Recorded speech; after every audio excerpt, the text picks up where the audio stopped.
आइए प्रार्थना करें। स्वर्गीय आसमानी बाप, आज के वचन पर तू आशीष बरकत दे।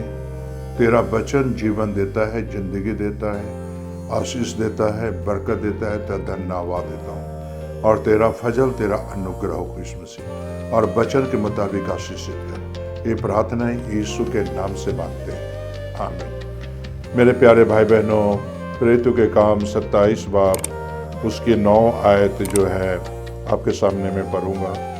जब बहुत दिन बीत गए और जल यात्रा में जोखिम इसलिए होती थी कि उपवास के दिन अब बीत चुके हैं, अतः पौलुस ने यह कहकर समझाया, हे सज्जनों, मुझे ऐसा जान पड़ता है कि इस यात्रा में विपत्ति बहुत और हानि न केवल माल और जहाज की वरन हमारे प्राणों के भी होने वाला है।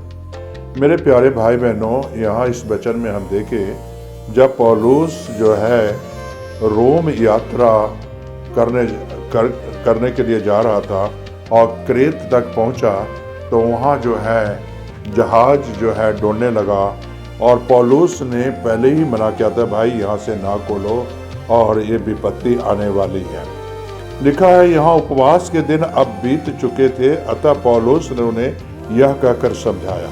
पौलुस क्या कहता है, हे सज्जनों, ऐसा जान पड़ता है कि इस यात्रा में विपत्ति बहुत और हानि न केवल माल और जहाज की वरन हमारे प्राणों की भी होने वाली है। पौलुस को पता चल गया था, जब ये उपवास किया बहुत दिन हुए, तो पौलुस को पता चला था कि इसे आने वाले रास्ते में हमें जोखिम भरा रास्ता है, कठिन भरा रास्ता है।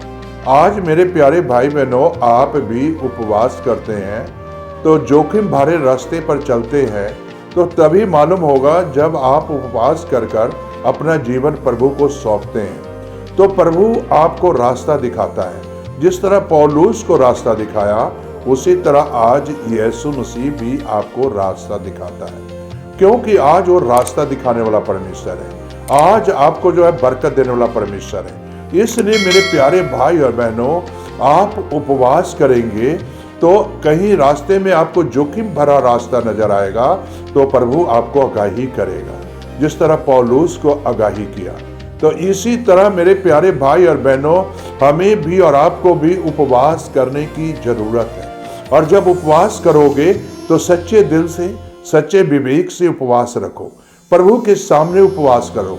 और आप जानते हैं कि से पौलुस जब उपवास किया, तो मेरे प्यारे भाई बहन, जो उसका पिता गुप्त में था वो देखता था, पौलुस को देखता था कि से ये हमारे बच्चे उपवास कर रहे हैं। अब रास्ते में जा रहा है, तो परमेश्वर ने उसे दर्शन देकर बताया, कहता है कि से इस रास्ते में जोखिम है, इस रास्ते में बहुत बड़ी विपत्ति आने वाली है, बहुत बड़ी मुसीबतें आने वाली है, बहुत बड़ी कष्ट आने वाली है। लेकिन मेरे प्यारे भाई और बहनों, लोगों ने वहां उसकी बातों को नहीं माना। पौलुस तो बताया, लेकिन लोगों ने नहीं माना।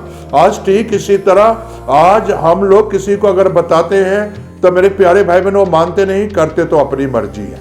जब ये मुसीबत में फंस जाते हैं, फिर कहते हैं प्रार्थना करो।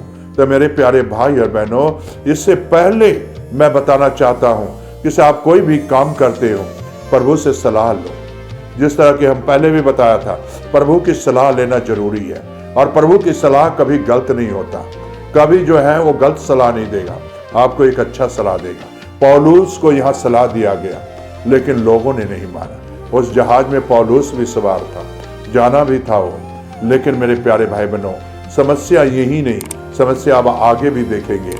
तो मेरे प्यारे भाई बहनों, बहुत बड़ी समस्याओं का उसने सामना किया, और किस तरह परमेश्वर उसे आशीष देता है, उपवास का फल जो है किस तरह उसके पास आता है। तो मेरे प्यारे भाई बहनों, आज मैं इतना ही अभी बताना चाहता हूं कि इस उपवास का फल को आने के लिए देखो, आने वाले सेक्शन में देखो कि इस उपवास का फल कैसे मिलता है। तो आइए प्रार्थना करें। स्वर्गीय आसमानी बाप, सृष्टिकर्ता, जब जोखिम भरा यात्रा को पौलुस को बताया, लोगों ने नहीं माना।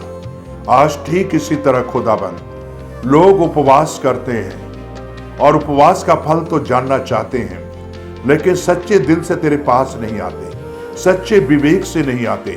पौलुस के उपवास से खुदाबंद तो जानता था खुदाबंद, और खुदाबंद जो गुप्त में था तो जानता था।